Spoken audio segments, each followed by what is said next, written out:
ইমাম মাহদী আলাইহিস সালাম তার আত্মপ্রকাশ হবে, তার হাতে লোকেরা বায়াত আরম্ভ করবে। তিনি কাবা শরীফে যখন কাবার চত্বরে তাওয়াফরত অবস্থায় থাকবেন, লোকেরা দেখেই তাকে চিনে ফেলবে। তবে কোন রিওয়ায়াতে এসেছে ইমাম মাহদী আলাইহিস সালাম যখন তাওয়াফরত অবস্থায় থাকবেন, তার মাথার উপরে তখন ভাসমান মেঘমালা থেকে অদৃশ্য আওয়াজ আসবে, গোটা পৃথিবীর মুসলমানরা এখন বিপদে আছো, ইনি হচ্ছেন আমার খলিফা মাহদী, তার হাতে বায়াত গ্রহণ করো। রুকনে আমিনিয়ার হাজারে আসওয়াদের মধ্যবর্তী জায়গার মধ্যে লোকেরা তাকে চিনে ফেলবে, ধরে সেখানেই তার হাতে বায়াত গ্রহণ করবে। ইমাম মাহদী আসার খবর যখন দুনিয়ার কাফের বেঈমান মুনাফিক এবং মাহদী বিরোধী দাজ্জালের রুহানি সন্তানদের কানে পৌঁছাবে, তখন তারা ইমাম মাহদী আলাইহিস সালামকে হত্যার জন্য বিরাট এক বাহিনী প্রেরণ করবে। আসল মাহদী আর নকল মাহদীর পার্থক্য হলো এই জায়গায়, কারণ দুনিয়াতে এখন পর্যন্ত 30 জনের বেশি লোক নিজেকে মাহদী বলে দাবি করেছে। আসল মাহদী চিনবেন এই জায়গায়, হাদিসটা ভালো করে শুনেন। নবীজি বলেছেন ইয়াউদু আইদুম বিল বাইত, আমি বড় আশ্চর্য হচ্ছি, আমি বড় অবাক হচ্ছি এই জন্য কাবা ঘরে আশ্রিত থাকা এক ব্যক্তির উপরে যখন তারা ঝাঁপিয়ে পড়বে, ফায়ুবাতু ইলাইহি বাস, তার দিকে যখন সেনাবাহিনী প্রেরণ করা হবে, ইমাম মাহদী আলাইহিস সালামকে হত্যার জন্য যখন মাহদী বিরোধী লোকেরা সৈন্যবাহিনী পাঠাবে, প্রেরণ করবে, ফাইদা কানু বিবাইদাই মিনাল আরদি খুসিফা বিহিম, এরা মাহদী আলাইহিস সালামের ধারে কাছেও যাওয়ার সুযোগ পাবে না। বাইদা নামক উপত্যকায় যখন তারা পৌঁছাবে, এদেরকে মাটির নিচে যিনি গেড়ে দিবেন, জুড়ে বলেন তিনি কি? এ পর্যন্ত পৃথিবীতে অনেকেই নিজেকে মাহদী বলে দাবি করেছে। সর্বশেষ 1980 সালে সৌদি আরবের এক ব্যক্তি, তার নাম হলো মুহাম্মদ বিন আব্দুল্লাহ আল কাহতানি, সে তাকে ইমাম মাহদী বলে দাবি করেছে। আপনারা গুগলে দেখবেন, উইকিপিডিয়াতে সকল তথ্য আছে। যখন সে নিজেকে মাহদী বলে দাবি করেছে, সৌদি গভর্নমেন্ট তার জন্য ফোর্স পাঠিয়েছে এবং সেই ফোর্স এসে তাকে গুলি করে হত্যা করেছে, গুলি করে ঝাঁঝরা করে দিয়েছে। আর আসল মাহদী হয়ে যিনি আসবেন, গুলি, বন্দুকের গুলি, বোমা, রকেট, মিসাইল, কোন পারমাণবিক অস্ত্র দিয়ে তাকে ধ্বংস করা যাবে না, তার কাছে যেতেও পারবে না। যাওয়ার আগেই তাদেরকে মাটির নিচে যিনি ধসায় দিবেন, গলার আওয়াজ বড় করে বলেন তিনি কে? তাহলে বোঝা গেল ইমাম মাহদীর ক্ষমতা আছে না নাই? এই ক্ষমতা তাকে দিয়েছেন কি? জোরে বলেন। নাম্বার 9 নম্বর, ইমাম মাহদী আলাইহিস সালাম আসার খবর যখন গোটা দুনিয়ায় ছড়িয়ে পড়বে, এক হাদিসে এসেছে নবীজি বলেছেন সর্বপ্রথম খোরাসানের দিক থেকে কালো পতাকাবাহী লোকেরা তার হাতে বায়াত গ্রহণের জন্য চলে যাবে। উজবেকিস্তান, কাজাখস্তান, আফগানিস্তান, ওই অঞ্চলগুলো থেকে সবার আগে লোকেরা তার হাতে বায়াত গ্রহণের জন্য ছুটে চলবে। নবীজি বলেছেন উম্মতদেরকে, উম্মত শোনো, ইমাম মাহদী আগমনের খবর যদি তোমাদের কানে পৌঁছে যায়, ফাইদা রাআইতুমুহু ফাবাইউহু ওয়ালাউ হাবওয়ান আলা সালজ, বরফের উপরে হামাগুড়ি দিয়ে হলেও ইমাম মাহদীর হাতে তোমরা বায়াত গ্রহণ করো। আল্লাহু আকবার। ইমাম মাহদী আলাইহিস সালামকে যদি আমরা জীবদ্দশায় পেয়ে যাই, আমরা যদি জীবিত থাকা অবস্থায় মাহদী আগমনের খবর পাই, ইমাম মাহদীর সৈন্য হতে কারা কারা রাজি? দুহাত তুলে আল্লাহকে দেখা। লিল্লাহি তাকবীর। আল্লাহ সবাইকে কবুল করেন, বলেন আমিন। নাম্বার 10 এবং সর্বশেষ পরিচয় হলো ইমাম মাহদী আলাইহিস সালাম পৃথিবীতে আসার পরে তিনি কত বছর রাজত্ব করবেন। ইমাম মাহদী আলাইহিস সালামের রাজত্বকাল কত বছর? আল্লাহর হাবিব বলেছেন ইয়ামলিকু 7 সিনিন ওয়া ফি রিওয়ায়াতিন উখরা 9 সিনিন। এক রিওয়ায়াতে এসেছে 7 বছর, অন্য রিওয়ায়াতে এসেছে 9 বছর। এই 7 বা 9 বছর তাকে দিয়ে যিনি রাজত্ব করাবেন, গলার আওয়াজ বড় করে সবাই বলেন তিনি কি? আল্লাহ। ইমাম মাহদী আলাইহিস সালাম আসবেন, পৃথিবীতে মুসলমানরা মাথা উঁচু করে দাঁড়াবে। আজকে যারা মুসলমানদেরকে কোণঠাসা করে রেখেছে, ইমাম মাহদী আলাইহিস সালাম এসে তাদেরকেই কোণঠাসা করবেন। ইসলাম আর ইসলাম ওয়ালারা মাথা উঁচু করে দাঁড়াবে ইনশাআল্লাহ। ইমাম মাহদীর রাজত্বের শেষ দিকে আবার গোটা দুনিয়ায় ফিতনা ফাসাদ লাগানোর জন্য, ইমানদারদেরকে ঈমান হারা করার জন্য পৃথিবীতে আত্মপ্রকাশ ঘটবে মাসিহুদ দাজ্জালের। আপনারা অনেকে সংক্ষেপে তাকে বলেন দাজ্জাল, কিন্তু তার ফুল নেম, পুরা নাম হলো মাসিহুদ দাজ্জাল। তার যে নাম আছে, এই নামের মধ্যেই তার ভণ্ডামির পরিচয় আছে। আল্লামা ইমাম ফখরুদ্দিন রাজি রাহিমাহুল্লাহ তার নামের খুব সুন্দর অর্থ করেছেন। তার নামের এক অংশ হলো মাসিহ। অভিধান বেত্তাগণ বলেছেন মাসিহ শব্দটি মাসহুন মূল ধাতু থেকে নিষ্পন্ন হয়েছে, যার অর্থ হলো মুছে দেওয়া। আমরা যখন অজু করি, অজু করার সময় সকল অঙ্গ প্রত্যঙ্গ আমরা ধৌত করলেও একটি অঙ্গ আমরা ধৌত না করে কি করি? মাসেহ করি। মাসেহ মানে কি? মুছা। পৃথিবীর একজন নবীকেও বলা হতো মাসিহ, নাম হচ্ছে মাসিহ ইবনু মারিয়াম, ঈসা আলাইহিস সালাম। তাকে মাসিহ বলা হতো। কেন মাসিহ বলা হয়? কারণ তার অনেকগুলো মুআজিজার ভেতরে একটা মুআজিজা ছিল। তিনি যখন কোনো কুষ্ঠরোগীর গায়ে হাত মুছে দিতেন, হাত মুলিয়ে দিতেন, ওই লোকটার রোগ যিনি ভালো করে দিতেন তিনি কে? আল্লাহ। শুধু তাই নয়, তিনি যখন কোনো অন্ধ ব্যক্তির চোখের উপরে হাত মুছে দিতেন, বুলিয়ে দিতেন, ওই ব্যক্তির চোখের আলো যিনি ফিরিয়ে দিতেন, জুড়ে বলেন তিনি কে? যেন তাকে বলা হয় মাসিহ। এখন আপনাদের প্রশ্ন হতে পারে, হুজুর দাজ্জালকে কেন মাসিহ বলা হয়? দাজ্জালকে মাসিহ এই জন্য বলা হয়, কোন অভিধান বেত্তা বলেছেন মাসিহ শব্দের অর্থ যেহেতু মুছে ফেলা, মুছে দেওয়া, দাজ্জালের একটা চোখ থাকবে চামড়ার নিচে লুকানো, একটা চক্ষু মুছে দেওয়া থাকবে, এজন্য তাকে বলা হয় মাসিহ।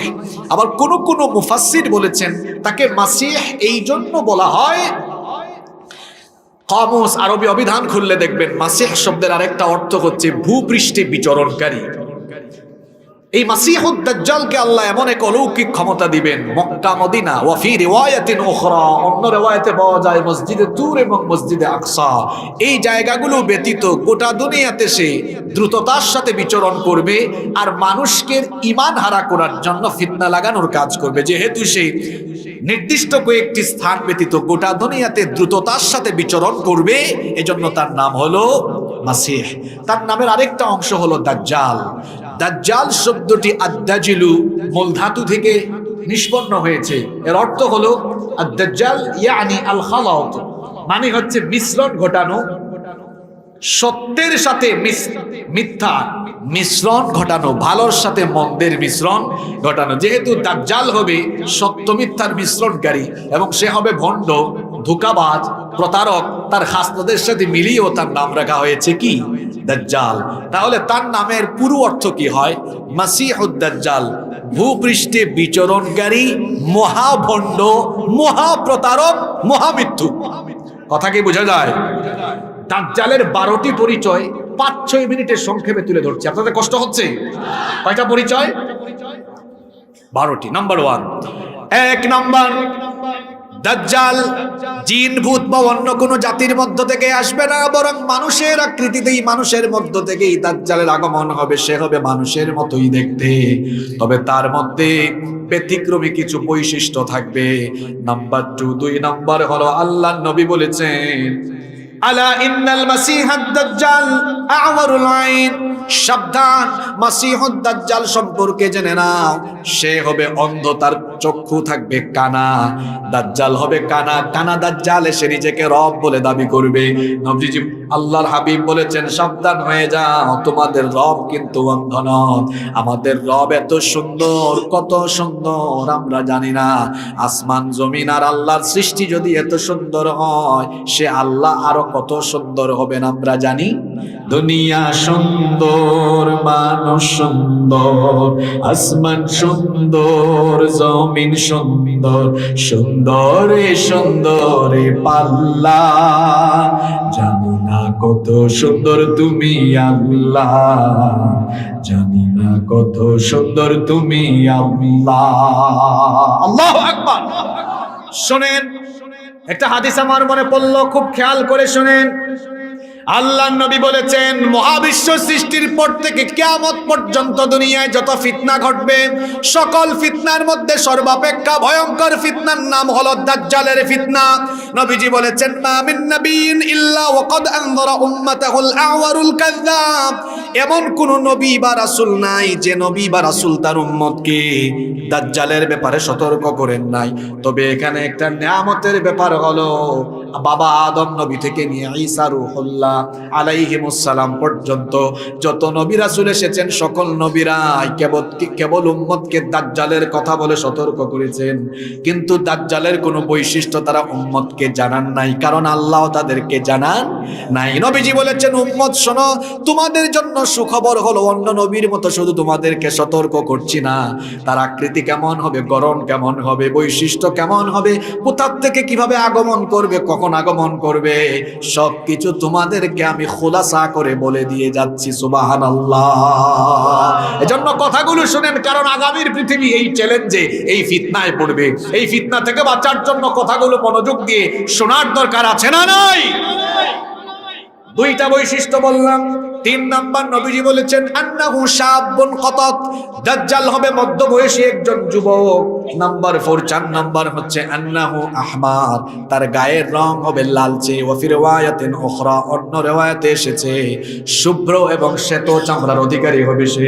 নাম্বার 5 নাম্বার আন্নাহু জাদুশ শার, মাথার চুলগুলো হবে অস্বাভাবিক কুকরানো। 6 নম্বরে হলো মাকতুবুন বাইনা আইনাইহি কাফ ফা র, আরবি 3টা অক্ষর বলেছি, সবাই বলেন কাফ ফা র। অন্য রিওয়ায়াতে এসেছে তার কপালের মধ্যে লেখা থাকবে বড় করে কাফির, অথবা আরবি 3টা অক্ষর কাফ ফা র। আল্লাহর হাবিব বলেছেন, মুমিন ব্যক্তি যদি অশিক্ষিত হয়, পড়ালেখা যদি নাও জানে, সে ব্যক্তি দাজ্জালের কপালে থাকা কাফেরি লেখা পড়তে পারবে। স্বাভাবিকভাবে আপনাদের মনে প্রশ্ন উদয় হতে পারে, যে ব্যক্তি পড়তে জানে না সে আবার কিভাবে দাজ্জালের কপালে থাকা এই অক্ষর বা শব্দটা পড়বে? আল্লাহর হাবিব বলেছেন, অন্তরের মধ্যে ঈমানের নূর থাকার কারণে তার অন্তর্দৃষ্টি যিনি খুলে দিবেন তিনি কে? আর বেঈমানরা, মুনাফিকরা যত উচ্চ শিক্ষিতই হোক না কেন, অন্তরে ঈমানের নূর না থাকার কারণে দাজ্জালের খপ্পরে পড়ে যাবে। দাজ্জালের কপালে থাকা সেই অক্ষর বা শব্দগুলো পড়তে পারবে না। নাম্বার 7, 7 নাম্বার হচ্ছে নবীজি বলেছেন, দাজ্জাল হচ্ছে এমন, ইন্না মাসিহাদ দাজ্জাল রাজুলুন কাসীরুন আফহাজ, দাজ্জাল হবে বেটে। আমরা সিলেট হয় বাট্টি, বিভিন্ন এলাকায় আপনারা বলে থাকেন বাইট্টা, আপনারা কসবাই কি বলেন? কয়া ফালান। আপনাদের ভাষা তো খুব সুন্দর, কয়া লেতাম নাকি? হ্যাঁ, কয়া লেতাম। আপনারা কি বলেন? দাজ্জাল হবে বাইট্টা, বেটে। শুধু তাই নয়, ত্রুটিতে ভরা এই দাজ্জাল হবে এমন, ছেলেদের খতনা বা মুসলমানি করলে ছেলেরা কেমনে হাঁটে? 2 পা ছড়ায়া ছড়ায়া হাঁটে। এটাকে আঞ্চলিক ভাষায় আপনারা কি বলেন? ফাগাইয়া। কি ভাষা আপনাদের? নোয়াখালীতে আর চিটাগাঙে বলে সেগাইয়া সেগাইয়া। এই দাজ্জাল ফাগাইয়া ফাগাইয়া সেগাইয়া সেগাইয়া হাঁটবে। এখানে অনেকে আসছে, অনেক যুবককে দেখা যায় দাজ্জালীয় কায়দায় সেগাইয়া সেগাইয়া রাস্তায় হাঁটে। খবরদার যুবক ভাইয়েরা, দাজ্জালি স্টাইল অনুসরণ করা যাবে না। আমাদের মডেল আদর্শ হলেন মুহাম্মদ সাল্লাল্লাহু। নাম্বার 8 নাম্বার, দাজ্জাল হবে নির্বংশ, তার কোনো সন্তানাদি হবে না। নবীজি বলেছেন, আন্নাদ দাজ্জাল লা ইউলাদু লাহু, দাজ্জালের কোনো সন্তানাদি থাকবে না। 9 নম্বরে নবীজি বলেছেন, দাজ্জাল হবে অস্বাভাবিক আকৃতির, বিরাট দানব আকৃতির। 10 নম্বর হলো ফিহি ইনহিনা, এই দাজ্জাল হবে ঘাউরা, যেটাকে সহজ বাংলায় আমরা বলি ঘাড় তেরা। ঘাড় তেরামি স্বভাব, কিন্তু দাজ্জালীয় স্বভাব। কথা বোঝা যায়? এজন্য আমরা এরকম আচরণের হব না। নবীজি বলেছেন, আজলাল জাবহা, ললাটটা অস্বাভাবিক প্রশস্ত থাকবে। এরপরে 12 নাম্বার হলো নবীজি বলেছেন, আরিদুন নাহার, তার এই যে কাঁধের অংশটা ব্যাপকভাবে প্রশস্ত থাকবে। দাজ্জালের এই যে পরিচয়গুলো দিলাম, নবীজি বলেছেন এই পরিচয়গুলো অন্য কোন নবী তার উম্মতদেরকে দিতে পারেন নাই। তাহলে নবীজি আমাদেরকে দিয়েছেন, আমাদের জন্য ভালো হয়েছে না খারাপ হয়েছে? চিনতে সুবিধা না অসুবিধা? এবার আসেন, হুজুর দাজ্জালের কি জন্ম হয়ে গেছে নাকি হবে? কি মনে হয় আপনাদের? দাজ্জালের জন্ম হয়ে গেছে। নবীজির জামানায় দাজ্জাল ছিল, তবে দাজ্জাল আটক আছে। যে কোনো মুহূর্তে দাজ্জাল দুনিয়াতে এসে ফিতনা ছড়াবে। এখন আপনি বলবেন, হুজুর দাজ্জাল যে আছে এটার প্রমাণ কোথায়? একটা ঘটনা বলবো। লম্বা হাদিস। এই হাদিসের বর্ণনাকারী সাহাবী একজন মহিলা সাহাবী, নাম হলো ফাতিমা বিনতে কাইস রাদিয়াল্লাহু আনহা। তিনি বলছেন, ফজরের আজানের ধ্বনি যখন আমার কানে গেল, আল্লাহর হাবিবের ইমামতিতে নামাজ আদায়ের জন্য ওযু করে আমি মসজিদে নববীর উদ্দেশ্যে রওনা দিলাম। মসজিদে নববীতে আমি গিয়ে হাজির হলাম। পুরুষের কাতারের পরে পিছনে হলো নারীদের কাতার। আর সেই দিন ফজরের নামাজে আমি নারীদের কাতারের সামনের কাতারে জায়গা পেলাম। আল্লাহর হাবিবের ইমামতিতে নামাজ আদায় করলাম। নবীজি নামাজ শেষ করলেন, সালাম ফিরিয়ে তারপরে দাঁড়িয়ে গেলেন। দাঁড়িয়ে বললেন, সকলে বসো, কেউ আজকে নিজের জায়গা থেকে উঠবা না, কারণ দাজ্জাল সম্পর্কে আমি তোমাদেরকে আজ এমন সংবাদ দিব যা এর আগে কখনো দেই নাই। তামিম দাড়ি এতদিন খ্রিস্টান ছিল, সাহাবীর নাম মনে রাখবেন, তামিম দাড়ি এতদিন খ্রিস্টান ছিল। সে আমার কাছে এসে ইসলাম গ্রহণ করে মুসলমান হয়েছে। সে আমার কাছে দাজ্জালের ব্যাপারে এমন সংবাদ দিয়েছে, আমি তোমাদেরকে যে সংবাদ দিব সেটার সাথে তার দেওয়া বর্ণনার সম্পূর্ণ মিল থাকায় সেটা তোমাদের সামনে আমি তুলে ধরছি। নবীজি তখন সাহাবীদেরকে পুরোটা শোনালেন। নবীজি সেদিন সাহাবীদেরকে যা বলেছিলেন নবীজির কথাগুলো নকল করে আমি আজ আপনাদেরকেও শোনাচ্ছি, খুব খেয়াল করে শোনেন। আল্লাহর হাবিব সাহাবীদেরকে বললেন, তামিমদারি লাখাম এবং জুজাম গোত্রের 30 জন সাথী নিয়ে নৌ ভ্রমণে, সমুদ্র ভ্রমণে বের হয়েছিল। সেই সময় তো জাহাজের মধ্যে ইঞ্জিন ছিল না, পাল বেঁধে দেওয়া হতো। পাল আপনারা চিনেন তো? পাল যখন বেঁধে দেওয়া হলো, বাতাসের তীব্র গতিতে তাদের নৌযান, তাদের কিস্তি বা জাহাজ ছুটে চলা আরম্ভ করলো। হঠাৎ করে তারা যখন সামুদ্রিক ঝড়ের কবলে পড়ে গেল, সমুদ্রের উত্তাল তরঙ্গমালায় তারা হারিয়ে যেতে লাগলো। একদিন 2 দিন নয়, একটানা 1 মাস সামুদ্রিক ঝড়ের কবলে পড়ে তারা সমুদ্রের মধ্যে হারিয়ে গিয়েছিলেন। 1 মাস পরে একদিন সূর্যাস্তের আগ মুহূর্তে, আসরের ঠিক পরে সূর্যাস্তের আগ মুহূর্তে একটা অচিন দ্বীপে গিয়ে তাদের জাহাজ নোঙ্গর করলো। মাসখানেক জাহাজে এবং সাগরে আটক থাকার পর একটি তীরে বা অচিন দ্বীপে যখন জাহাজ নোঙ্গর করলো, সেখানে তারা অবতরণ করলেন। হাঁটতে হাঁটতে সামনের দিকে এগিয়ে গেলেন। ঘটনা শুনতেছেন তো? হাঁটতে হাঁটতে সামনের দিকে এগিয়ে গেলেন। কিছুদিন যাওয়ার পরে তারা এক অদ্ভুত রকমের প্রাণী দেখতে পেলেন, যার গায়ের মধ্যে এত লোম, প্রচন্ড লোমের কারণে তার শরীরের সামনের ভাগ পিছনের ভাগ কোনোটা বোঝা যায় না। এই অদ্ভুত প্রাণীকে তারা বললেন, তোমার উপরে লানত, তুমি কে? মান আনতা, তোমাকে তো চিনলাম না, তুমি কে? সে তখন বলল, আনাল জাসসাসা, আমি হলাম জাসসাসা। জাসসাসা মানে হলো গোয়েন্দা, গুপ্তচর। তখন তারা তাকে জিজ্ঞেস করলেন, তুমি এই অচিন দ্বীপে কার গোয়েন্দাগিরি করো, তুমি কার গুপ্তচর? সে তখন বলল, সামনের দিকে এগিয়ে যাও, তাহলেই বুঝবা আমি কার গোয়েন্দা, কার গুপ্তচর। সামনের দিকে তারা এগিয়ে গেলেন। সামনে যেতে যেতে যেতে যেতে তারা গিয়ে দেখলেন বিরাট দানবাকৃতির এক লোক, চক্ষুটা অন্ধ, মাথার চুলগুলো অস্বাভাবিক কোকড়া। এরপরে যে বর্ণনাগুলো একটু আগে দিলাম, কাঁধ প্রচন্ড রকমের চওড়া, তার হাতের কবজি থেকে নিয়ে কাঁধ পর্যন্ত বিরাট জিঞ্জির দিয়ে, শিকল দিয়ে বাঁধা, পায়ের পাতা থেকে নিয়ে হাঁটু পর্যন্ত শিকল দিয়ে তাকে বাঁধা। বিরাট দানব আকৃতির, অস্বাভাবিক আকৃতির এই লোকটাকে দেখে তারা জিজ্ঞেস করলেন, তুমি এখানে কি করো? তুমি কে? এই অচিন দ্বীপে তুমি শিকল বন্দী কেন? তুমি এখানে কি করো? সে তখন বলল, তোমরা এখানে কে? তোমরা কারা? আসলে তোমাদের পরিচয় কি? তারা পুরো ঘটনা শোনালেন, কেমনে তারা এখানে আসলেন, ওই গুপ্তচরের কথাও বললেন। তখন সে বলল, সে গুপ্তচর, আমার গুপ্তচর। তোমরা এখানে এসেছো তো আমার পরিচয় জানতে চেয়েছো, আমার পরিচয় তোমাদেরকে দিব পরে। তোমরা আমার 3টা প্রশ্নের উত্তর দাও আগে। জোরে বলেন, কয়টা প্রশ্ন? 3টা প্রশ্ন। এই 3টা প্রশ্ন মুখস্থ করে যাওয়া লাগবে, কারণ এটার সাথে সমসাময়িক বিশ্বের অনেক কিছু মিল আছে। সে বলল, আমার পরিচয় তোমাদেরকে দিব পরে, আমার 3টা প্রশ্নের জবাব দাও আগে। তারা বললেন, ঠিক আছে, তোমার প্রশ্ন করো। 1 নাম্বার প্রশ্ন সে করলো, আমাকে বাইসান সম্পর্কে খবর দাও। 2 নাম্বার প্রশ্ন হলো, তোমরা আমাকে তাবারিয়া উপসাগর, যেটাকে বলা হয় সি অফ গ্যালিলি, এ ব্যাপারে সংবাদ দাও। 3 নাম্বার হলো, জুগারের ঝর্ণার খবর আমাকে দাও। এই মোট প্রশ্ন কয়টা? তারা তখন বললেন, তুমি যে প্রথম প্রশ্ন করেছো বাইসান সম্পর্কে, বাইসান তো বিরাট শহর, বাইসানের কোন খবর তুমি জানতে চাও? সে বলল, আমাকে বাইসানের খেজুর বাগানের খবর দাও। বাইসানের খেজুর বাগানের খেজুর গাছে এখনো কি খেজুর পাকে নাকি? সেই খেজুর বাগানের খেজুর গাছের খেজুর ফল কি, খেজুর কি মানুষ এখনো খায় নাকি? তারা বললেন, হ্যাঁ, বাইসানের খেজুর বাগানের খেজুর গাছে এখনো ফল আসে এবং সেই খেজুর মানুষ খায়। সে তখন বলল, তাহলে 2 নম্বর প্রশ্নের উত্তর দাও।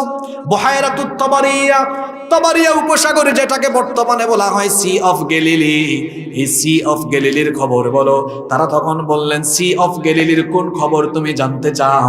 সে বলল, সেখানকার উপসাগরে কি এখনো পানি আছে নাকি, আর সেই পানি মানুষ চাষাবাদের কাজে কি ব্যবহার করে নাকি? তারা তখন বললেন, হ্যাঁ, তাবারিয়া উপসাগরে এখনো পানি মজুদ আছে, পানি আছে, সেখানের পানি এখনো মানুষ ব্যবহার করে, চাষাবাদের কাজেও লাগায়। সে বলল, তাহলে আমার সর্বশেষ প্রশ্নের উত্তর দাও। সর্বশেষ প্রশ্ন হলো, জুগারের ঝর্ণার কি খবর, জুগারের কূপের কি খবর? জুগারের ঝর্ণার খবর বলো। জুগার হলো লূত আলাইহিস সালামের মেয়ের নাম। লূত আলাইহিস সালামের কওম ছিল সমকামী কওম, সমকামিতার কারণে জমিন উল্টায়া এই জাতিকে ধ্বংস করে দিয়েছেন কে? আল্লাহ। এখন আমাদের সমাজের চারপাশে যা শুরু হয়েছে, আমরাও যদি লূত নবীর বউয়ের মতো সমকামী না হয়ে সমকামিতাকে সমর্থন দেই কিংবা সমকামিতা প্রতিষ্ঠা হওয়ার জন্য চুপচাপ থাকি, আল্লাহর কসম একই পরিণতি আমাদের হতে পারে। এই যে আমাদের পীর সাহেব আমার বক্তৃতার আগে তিনি আপনাদেরকে সতর্ক করলেন, ট্রান্সজেন্ডার কি শয়তানি। ইবলিস এখন রিটায়ার্ডে চলে গেছে, কি শয়তানি শরীফ থেকে এটার প্র্যাকটিক্যাল অ্যাপ্লাই শুরু হয়েছে। গত সপ্তাহে ঢাকার এক গার্লস স্কুলে এক ছেলে বুরখা পরে ঢুকে গিয়েছে, পুলিশ তারে পিটাইছে, দেখেন নাই আপনারা?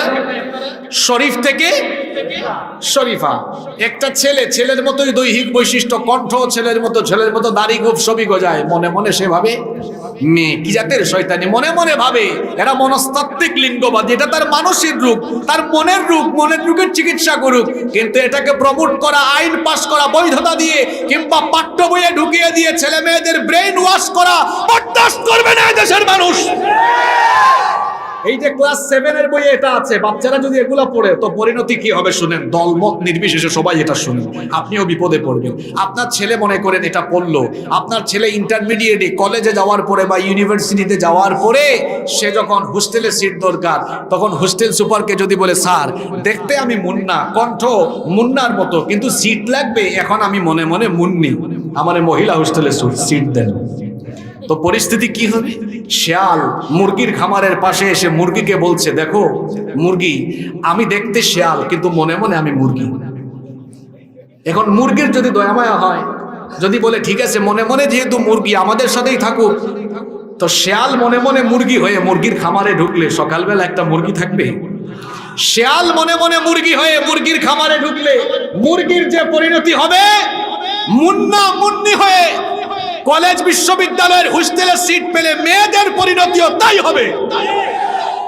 শুধু তাই নয়, মুন্না যদি মনে মনে মুন্নি হয়, আপনাকে যদি বলে আব্বু আমি কিন্তু এখন মুন্নি, আমার বিয়ে দেন, বিয়ে যদি মুন্নার সাথে দেয় বাসর ঘরে দেখা যাবে বাসর করতেও সমস্যা, দুটাই একসাথে, ঠিক কিনা বলেন? মনে মনে মুন্নি হইলে কি হবে? জিনিস তো মুন্না, তারপরে সম্পদ বন্টন করতে গেলে তো আরো সাংঘাতিক পেশ লাগবে। মুন্নি যদি বলে আব্বু এতদিন মুন্নি ছিলাম, এখন আপনি জায়গা জমি বন্টন করবেন, মনে মনে মুন্না, দেন তো বন্টন করে। সুতরাং এগুলো হলো শয়তানি, বদমাইশি, নোংরামি আর সমকামিতাকে প্রমোট করার জন্য সব বদমাশি ইহুদি খ্রিস্টান আর পশ্চিমাদের গোলামরা এগুলো বইয়ে ঢুকিয়ে দিয়েছে। 28 জানুয়ারি দেখলাম প্রেস কনফারেন্স করেছে শাহরিয়ার কবির, তাকে আমাদের দেশের লোকেরা কিচুর জানি কয়, না আমি বলি নাই, আপনাদেরও কথা না, এটা বলেছেন এদেশের মুক্তিযুদ্ধের নেতৃত্ব দানকারী এক সেক্টর কমান্ডার। তার কথা তো হালকা ভাবে নেওয়া যায় না, তার কথা তো হালকা ভাবে নেওয়া যায় না। তিনি বলেছেন 71 সালে পাকিস্তানি জানোয়ারেরা বাংলাদেশের নিরীহ মানুষের উপর যখন ঝাঁপিয়ে পড়েছে, মা বোনদের ইজ্জত লুণ্ঠন করেছে, তখন এই শাহরিয়ার কবির পাকিস্তানিদেরকে দেশি মুরগ সাপ্লাই দিয়েছে। আমরা বলবো মুক্তিযুদ্ধের সেক্টর কমান্ডারের সেই কথাকে আমলে নিয়ে দায়িত্বশীল মহল শাহরিয়ার কবিরের বিরুদ্ধে তদন্ত কমিটি গঠন করেন। অভিযোগ প্রমাণিত হলে পরে ট্রাইব্যুনালে তাকে হাজির করে যুদ্ধাপরাধের দায়ে অভিযুক্ত প্রমাণিত হলে তাকে ফাঁসিতে ঝুলিয়ে মৃত্যুদণ্ড বাস্তবায়ন করতে হবে। আর আমিও বলি যেমন কুকুর তেমন মুকুর দরকার। এই শাহরিয়ার কবির যে ট্রান্সজেন্ডারের পক্ষে কথা বলে, তারে শুধু এতটুকু বলবো, তুই তোর বউয়ের কাছে যা, গিয়ে বল, দেখো বউ, এত বছর ধরে আমি সংসার করি তোমার সাথে, তোমার কবির এখন থেকে মনে মনে কবিরা বা কবরী। এটা বলে দেখ, আমার তো মনে হয় তোর বউ তোরে ভালো কোনো জুতা না, বাথরুম থেকে স্যান্ডেল এনে ওই জুতা দিয়ে তোরে পিটাবে। সুতরাং এই বদমাইশি সমকামিতার এই শিক্ষা ব্যবস্থাকে বইয়ের ভিতরে রাখতে দেওয়া হবে না, হবে না, হবে না। এই দেশ হচ্ছে ওলিয়া উলিয়াদের আবাদ করা, পীর মাশায়েখদের আবাদ করা, মেহনতে করা এই জমিনে নাস্তিকতাবাদী শিক্ষা কারিকুলাম বরদাস্ত করা হবে না, চলতে দেওয়া হবে না, হবে না, হবে না।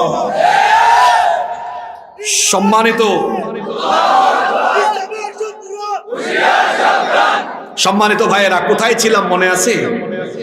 জুগারের ঝর্ণা। জুগার কার মেয়ের নাম বলেন? লূত আলাইহিস সালামের মেয়ে। তাকে ওই একটা ঝর্ণার পাশে কবর দেওয়া হয়েছে, ওই ঝর্ণার নাম হয়ে গিয়েছে জুগারের ঝর্ণা। সে প্রশ্ন করেছিল জুগারের ঝর্ণার খবর দাও। তারা বললেন কোন খবর জানতে চাও? সে বলল ওই জুগারের ঝর্ণার পানি কি এখনো মানুষ ব্যবহার করে নাকি? তারা বললেন হ্যাঁ, সেটা এখনো মানুষ ব্যবহার করে। তখন তারা বলল তুমি 3টা প্রশ্ন করেছো, 3টা প্রশ্নের উত্তর দিয়েছি, এবার তোমার পরিচয় দাও। সে তখন বলল আচ্ছা শোনো, উত্তর দিচ্ছি, তোমরা তো আরবের লোক, আরবে যে একজন নবী আসার কথা, তিনি কি এসেছেন নাকি? তারা বললেন হ্যাঁ। সে জিজ্ঞেস করলো তিনি এখন কোথায়? তারা বললেন মক্কা থেকে হিজরত করে মদিনায়। সে তখন জিজ্ঞেস করলো তিনি কি কোনো যুদ্ধে অবতীর্ণ হয়েছেন? তারা বলল হ্যাঁ, যুদ্ধে অবতীর্ণ হয়েছেন। সে বলল যুদ্ধের ফলাফল কি? তারা বললেন তিনি বিজয়ী হয়েছেন। সে বলল হ্যাঁ, এমনটাই তো হওয়ার কথা। এবার তারা প্রশ্ন করলেন শোনো, তুমি 3টা প্রশ্ন করেছো, সব উত্তর দিয়েছি, দয়া করে তোমার পরিচয় দাও। সে তখন বলল আনা মাসিহুদ দাজ্জাল, আমি হচ্ছি মাসিহুদ দাজ্জাল। তখন তারা প্রশ্ন করলেন তুমি যদি মাসিহুদ দাজ্জাল হও তো অচিন এই দ্বীপে তুমি কি করো, আর তোমাকে শিকলবন্দি করে রাখা হলো কেন? সে তখন বলল আল্লাহর হুকুমে আমাকে এখানে শিকলবন্দি করে রাখা হয়েছে, তবে খুব শীঘ্রই আমি বাঁধন মুক্ত হব, শিকল মুক্ত হয়ে আমি গোটা দুনিয়াতে ফিতনা ছড়াবো। তারা জিজ্ঞেস করলেন কোন সময় দুনিয়ায় তুমি আত্মপ্রকাশ করবে? সে তখন বলল এই উত্তর কিন্তু একটু আগে যে 3টা প্রশ্ন করেছি এর ভিতরেই আছে। তারা বললেন বুঝলাম না। সে তখন বলল বুঝাই দিচ্ছি, বলেছিলাম বাইসানের খেজুর বাগানের খবর দাও, তোমরা বলেছো বাইসানের খেজুর বাগানে এখনো খেজুর আছে। যখন বাইসানের খেজুর বাগানের খেজুর গাছ থাকবে না, সব খেজুর গাছ মরে যাবে, তখন আমি দাজ্জাল দুনিয়াতে আত্মপ্রকাশ করব। কোথাকার খেজুর বাগান? জোরে বলেন। যুবকরা কি মনে মনে শরীফা নাকি? তো শরীফার মতো আওয়াজ কেন? আপনি গুগলে সার্চ করে দেখেন, ইউটিউবে যান, এখন তো সব হাতের কাছে, গুগল শরীফ আছে না? আছে তো। বাইসানের খেজুর বাগানের মূল খেজুর গাছ একটাও নাই, এবং আপনি জানলে অবাক হয়ে যাবেন, ইহুদিরা বাইসানকে দখল করে ফেলেছে। বাইসান দখল করে ফেলেছে, সেখানে সামরিক ঘাঁটি শক্তিশালী করার জন্য তারা চিন্তা করছে, এবং বাইসানের খেজুর বাগানে মূল কোনো খেজুর গাছ এখন নাই।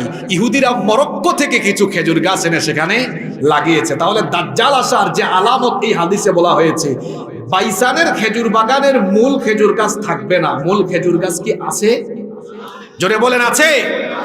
তাহলে এই আলামতটা দাজ্জাল মতটা কিন্তু মিলে গেছে। দাজ্জাল আসার সময় কাছাকাছি না দূরে?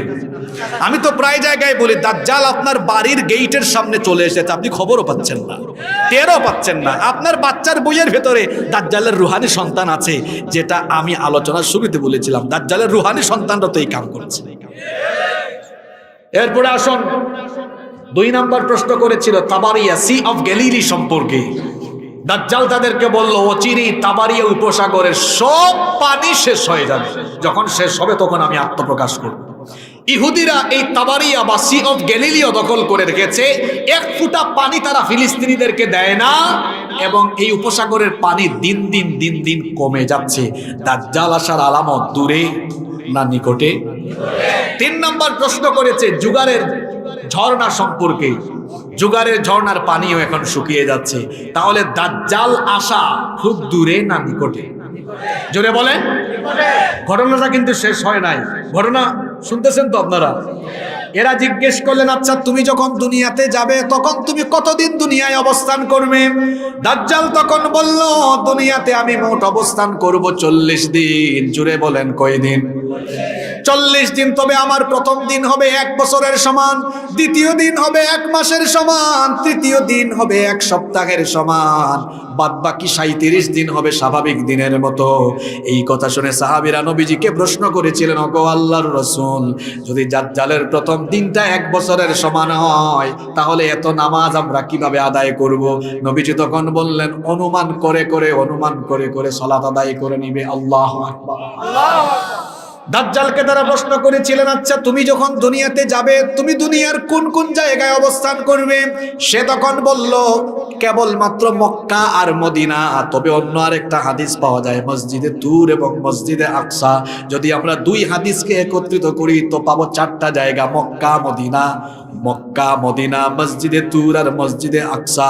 এই 4টা জায়গা ছাড়া দাজ্জাল গোটা দুনিয়াতে ভ্রমণ করবে আর ফিতনা ছড়াবে। শ্রীপুর কসবাও বাকি থাকবে না, কোথাও বাকি থাকবে না। দ্রুত গতিতে সে চলবে, সব জায়গায় যাবে আর ফিতনা ছড়াবে।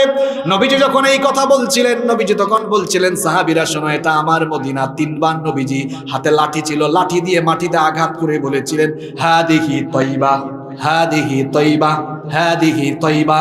এটা আমার পবিত্র শহর, এটা আমার পবিত্র শহর, এটা আমার পবিত্র শহর। এখানে আমি ঘুমিয়ে থাকার কারণে দাজ্জাল প্রবেশ করতে পারবে না। আল্লাহু আকবার। দাজ্জাল গোটা পৃথিবীতে কিরকম ফিতনা ছড়াবে, কষ্ট হচ্ছে নাকি আপনাদের? আমি তো শেষের দিকে চলে আসতেছি একদম। কিভাবে দাজ্জাল ফিতনা ছড়াবে শোনেন। দাজ্জাল অনেক রকমের ফিতনা ছড়াবে আর দাজ্জালের অনুসারী হবে আসফাহান শহরের 70,000 ইহুদি। ইরানের রাজধানী তেহরান থেকে আসফাহান শহর খুবই নিকটবর্তী। সেখানকার ইহুদিরা হবে 70,000 ইহুদিরা তার সৈন্য হবে এবং ইসরায়েলের ইহুদিরাও তার সৈনিক হবে। অনেক অজ্ঞ মূর্খ মহিলারাও তার অনুসারী হবে। আর এই দাজ্জাল কি করে ফিতনা ছড়াবে শুনেন। নবীজি বলেছেন, তার এক হাতে থাকবে জান্নাত আর এক হাতে থাকবে জাহান্নাম। তবে ওটা আসল নয়, ওটা হলো ফেক, ওটা হলো নকল, সেটা ফেক।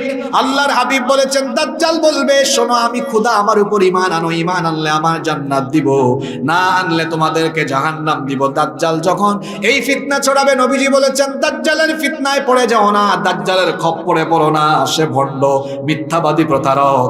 বরং দাজ্জালের খপ্পরে না পড়ে প্রয়োজনে দাজ্জালের দেখানো আগুনে ঝাঁপ দিও। আগুনে ঝাঁপ দিলে দেখবে এটা আসলে আগুন নয়, এটা হলো মুমিনের জন্য জান্নাতের ফুল বাগান। আবার অন্য রিওয়ায়াতে এসেছে, দাজ্জালের একদিকে থাকবে পানির নহর, অন্যদিকে থাকবে আগুনের নহর, সেগুলাও ফেক। আমি সংক্ষেপে বলছি শোনেন। আবার দাজ্জালকে এমন অলৌকিক ক্ষমতা দেওয়া হবে, এমন এক এলাকা দিয়ে যাবে, ওই এলাকার মধ্যে দুর্ভিক্ষ চলবে, ফসলের মাঠে ফসল থাকবে না, ফসল নষ্ট। দাজ্জাল ওই এলাকায় গিয়ে বলবে, শোনো আমি আসমানকে অর্ডার করছি, দেখবা বৃষ্টি হবে, ফসল হবে, তাই হবে। এরপরে দেখা যাবে সে বলবে, আমি খোদা আমার উপর ঈমান আনো। ঈমানদারেরা ঈমান আনবে না, কারণ ঈমানদারেরা দাজ্জালের খপ্পরে পড়বে। দাজ্জাল মক্কায় ঢুকতে চাইবে, মক্কার সীমানায় যাওয়া মাত্রই তাকে আল্লাহর ফেরেশতারা তাড়িয়ে দিবে। মদিনায় ঢুকতে চাইবে, মদিনা থেকেও তাকে তাড়িয়ে দেওয়া হবে। আমি দাজ্জালের ঘটনাটা সংক্ষেপে বলছি। দাজ্জাল সর্বশেষ পৃথিবীর শ্রেষ্ঠ ঈমানদার যুবককে সেই সময় তার সাথে যে আচরণ করবে সেটা হাদিসে এসেছে। নবীজি বলেছেন, দাজ্জাল সর্বশেষ যে যুবককে হত্যা করবে, মদিনা থেকে ফেরার পথে ওই যুবকের সাথে দেখা হবে। ওই যুবকের সাথে যখন তার দেখা হবে, ওই যুবক হলো সেই সময়ের শ্রেষ্ঠ যুবক। ওই যুবক যখন দাজ্জালকে দেখবে, দাজ্জালকে দেখার পরে দাজ্জালকে সাথে সাথে চিনে ফেলবে। দাজ্জালকে যখন সাথে সাথে চিনে ফেলবে, তখন দাজ্জাল বলবে, শোনো আমি কিন্তু রব, তুমি আমাকে ভুল বুঝো না। এই কথোপকথনের সময় মানুষ চতুর্দিকে জড়ো হয়ে যাবে। মানুষ যখন চতুর্দিকে জড়ো হয়ে যাবে, ওই যুবক বলবে, শোনো এটা মাসিহ দাজ্জাল, তার খপ্পরে পড়ো না।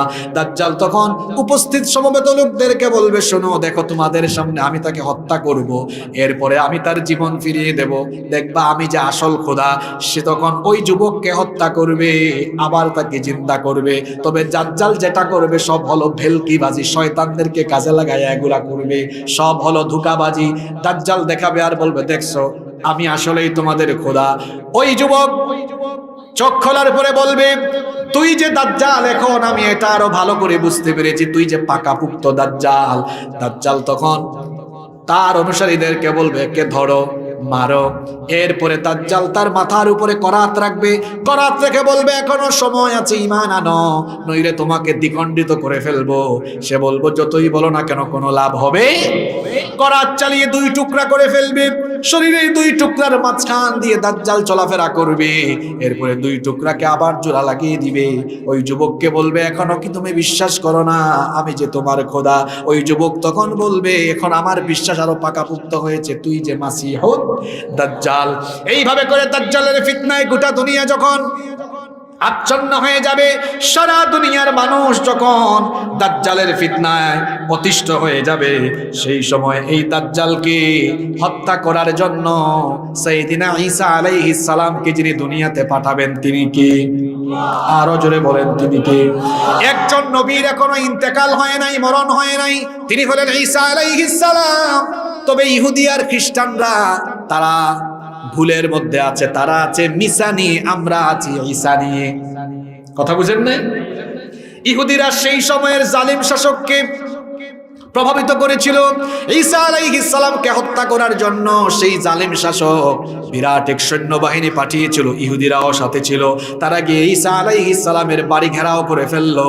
ঈসা আলাইহিস সালামের বাড়ি যখন তারা ঘেরাও করে ফেললো, আল্লাহ তাআলা ঈসা নবীকে বললেন, ও আমার ঈসা, আমি তোমাকে আমার কাছে উঠায় দেব, তারা তোমার কোনো ক্ষতি করতে পারবে? ঈসা আলাইহিস সালামের ইন্তেকাল না হওয়ার আরেকটা বড় কারণ হলো, তিনি দোয়া করেছিলেন, আল্লাহ আমার পরে শেষ নবীর আগমন হবে, তুমি আমাকে নবী না বানিয়ে ওই নবীর উম্মত বানিয়ে দাও, নাছরবান্দা হয়ে। তিনি যখন বারবার এই দোয়া কবুল করেছেন, তখন তার এই দোয়া যিনি কবুল করেছেন তিনি কি?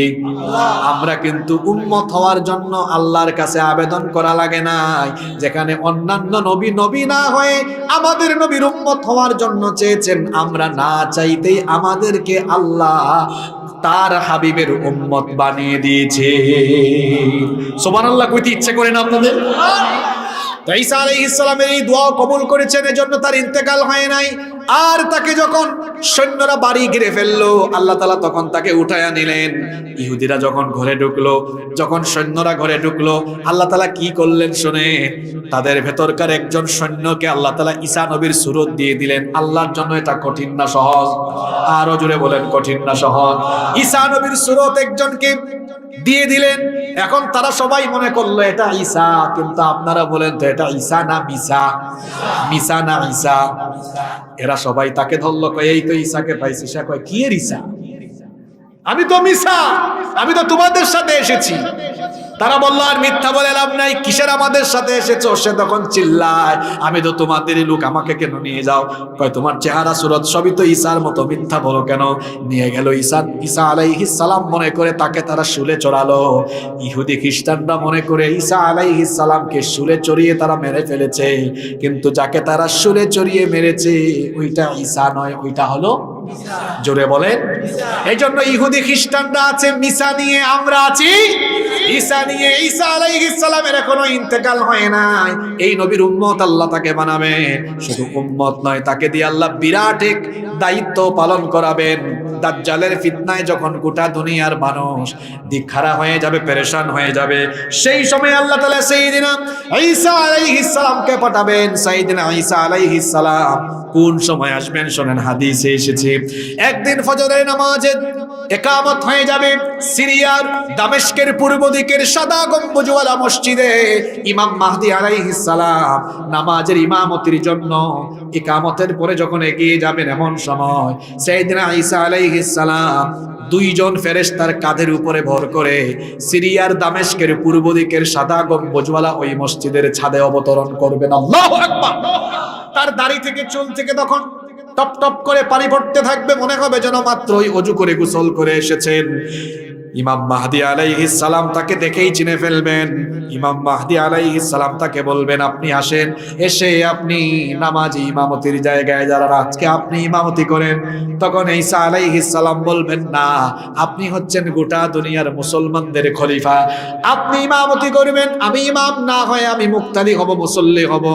তিনিও মুসল্লি হয়ে দাঁড়াবেন, নামাজ কমপ্লিট হবে। নামাজ কমপ্লিট হবে, ওইদিকে দাজ্জাল তার 70,000 বাহিনী নিয়ে মসজিদটা ঘেরাও করে ফেলবে। কিন্তু মিস্টার দাজ্জাল তো জানে না ঈসা নবী চলে এসেছেন।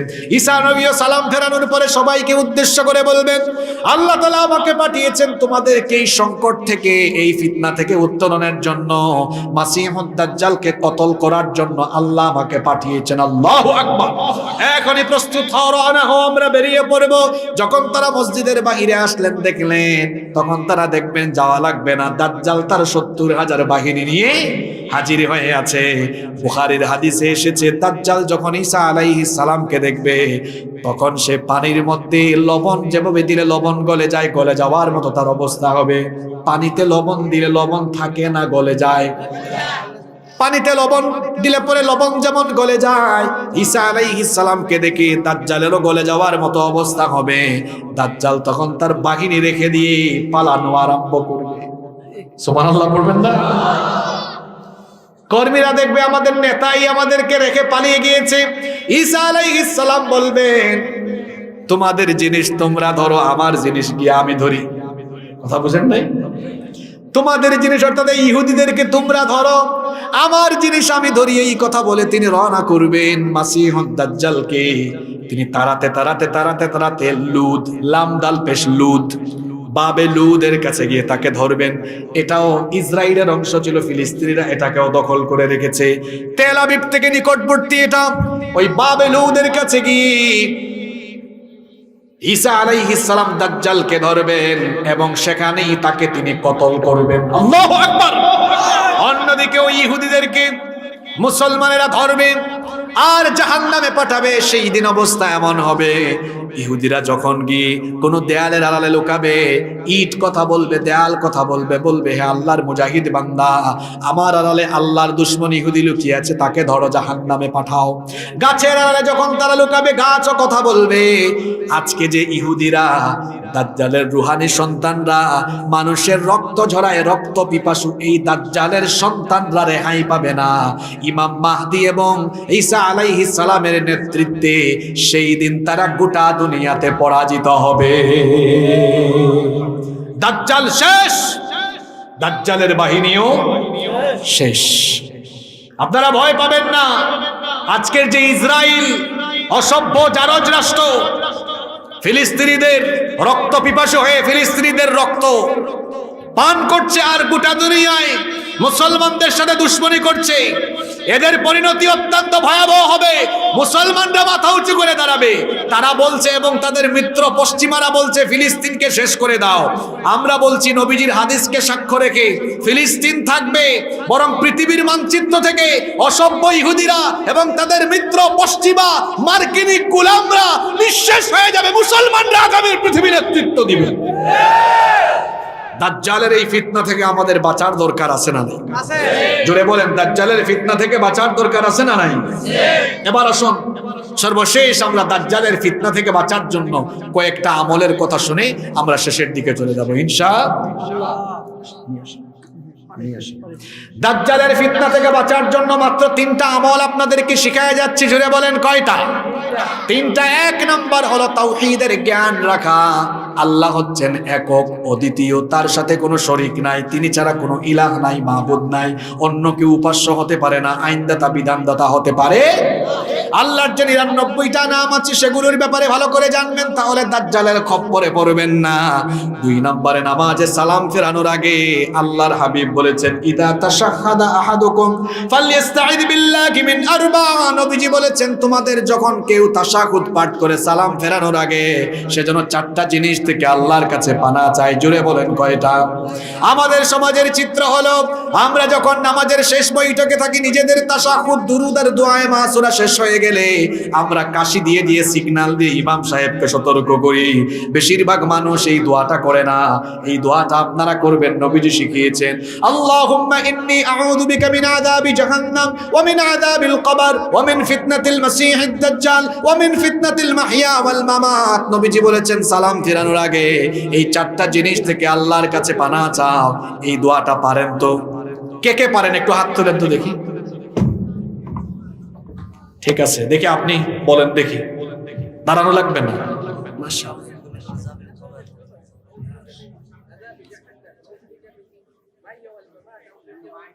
মাশাআল্লাহ, বসেন। মাশাআল্লাহ।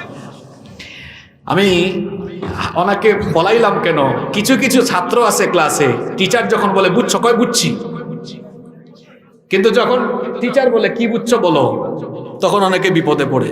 যাই হোক, আমার এই ভাই শ্রোতা একদম পারফেক্ট, আল্লাহ কবুল করেন, বলেন আমিন। এই দোয়াটা যারা পারেন না, মুখস্থ করতে পারবেন না, কি সুন্দর দোয়া। আল্লাহুম্মা ইন্নী আউযু বিকা মিন আযাবি জাহান্নাম, হে আল্লাহ আমাকে জাহান্নামের আযাব থেকে বাঁচাও, ওয়া মিন আযাবিল কবর, কবরের শাস্তি থেকে বাঁচাও, ওয়া মিন ফিতনাতিল মাহইয়া ওয়াল মামাত, জীবন মৃত্যুর ফিতনা থেকে বাঁচাও, ওয়া মিন ফিতনাতিল মাসীহিদ দাজ্জাল, দাজ্জালের ফিতনা থেকে আমাদেরকে বাঁচাও, বলেন আমিন। তিন এবং সর্বশেষ আমল হলো এই যে আজকের দিন গেল, দিনটার নাম হলো জুমার দিন। জুমার দিনে আপনারা সূরা কাহাফ তিলাওয়াত করবেন। নবীজি বলেছেন জুমার দিনে সূরা কাহাফ তিলাওয়াত করার বিশেষ ফজিলত আছে, মর্যাদা বাড়ে, গুনাহ মাফ হয়। তবে সূরা কাহাফের প্রথম দিকের 10 আয়াত অথবা শেষের দিকের 10টা আয়াত মুখস্থ করবেন। দুই রকমের riwayat আছে, নবীজি বলেছেন মান হাফিযা 10 আয়াতিন মিন আউয়াল সূরাতিল কাফি উসিমা মিন ফিতনাতিল মাসীহিদ দাজ্জাল।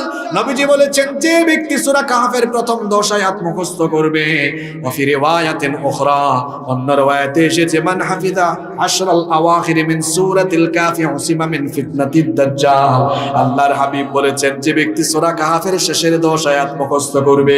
দুইটা হাদিসকে একত্রিত করে আমরা বলতে পারি আল্লাহর হাবিব বলেছেন যে ব্যক্তি সূরা কাহাফের প্রথম দিকের 10 আয়াত অথবা শেষের দিকের 10টা আয়াত মুখস্থ করবে, ওই ব্যক্তিকে দাজ্জালের ফিতনা থেকে যিনি বাঁচিয়ে দিবেন তিনি কে? 10টা আয়াত হোক শুরু থেকে অথবা শেষের দিক থেকে। আপনারা পারবেন না? প্রতিদিন এক আয়াত মুখস্থ করলে 10 দিনে হয় কত? জোরে বলেন। 10 দিনে 10, প্রথম দিকের 10 অথবা শেষের দিকের 10, এই 10 আয়াত, যে কোনো 10টা আয়াত আপনারা মুখস্থ করতে পারবেন তো? খালি ওয়াজ শুনে তাকবীর দিয়া চিল্লায়া মাহফিল থেকে চলে যায়েন না, কিছু আমল নিয়ে বাড়ি যান। তাহলে দাজ্জালের ফিতনা থেকে বাঁচার জন্য কয়টা আমল শিখেছি আমরা? 1 নাম্বার কিসের জ্ঞান?